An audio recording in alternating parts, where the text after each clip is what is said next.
Good morning everyone. We're here now sa Honda Bendia sa big bike, Honda big bike nila, as you can see there.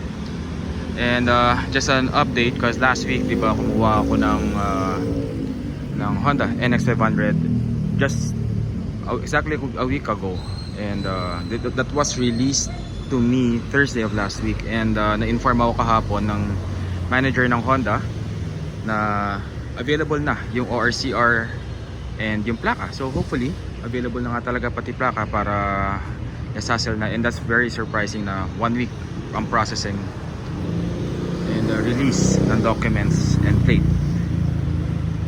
And at the same time, papaservice ko rin yung motor, papareset yung manibela, yung alignment, kasi napansin ko pagka-release mismo, pagkabiyahe ko pa uwi, may konting misalignment by just a few degrees. Ayun nga lang, medyo OC talaga. So papa-align natin yan, hopefully mabilis lang.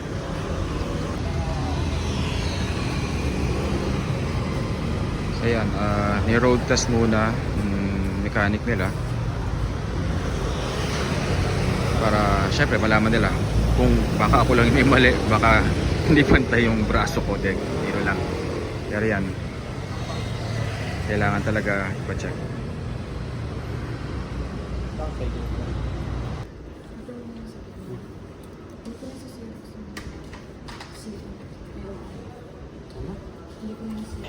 Confirmed after a week, or CR and plaka. Bilis, sobrang bilis. It's the first time sa tagal ko nagmumotor na ganito kabilis ang processing. So good job sa Honda Makati and of course LTO, bilis ng pag-release nila ng plaka. Okay, now next gonna wait for the alignment ng manibela ng NX500. Okay, update. Ang sabi, may problema yung pinaka bridge dito. Yun yung may problema daw, kaya i-misalign. May nagko-conference pa daw? Walang may meeting? Ayan, papalitan nila ng bago.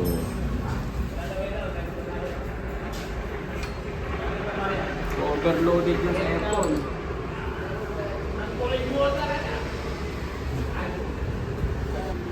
Dito naman tayo sa loob, sa may service center nila.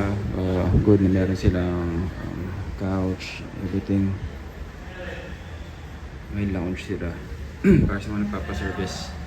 So yan, big bike service bed. So una, chinek nila yung pinaka cover sa taas, yung sa may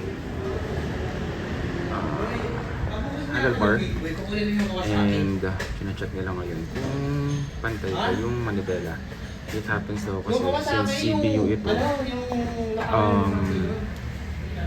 buo siya dinideliver sa Philippines from different countries. So baka yung pagkakatay down is nag-cause ng pagka-bend sa manibela.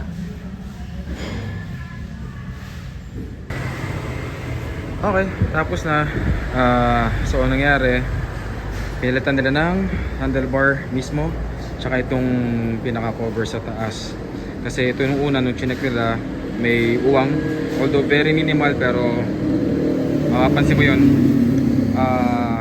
And ito, yung handlebar, yung isa, pag nakahawa kasi ako, mas mababa dito sa kanan, medyo mataas ng konti sa kaliwa, medyo ramdam mo may konting ngalay kasi nga hindi pantay. So yun, buti covered ng warranty, palit ng bago manibela, palit ng bago nito.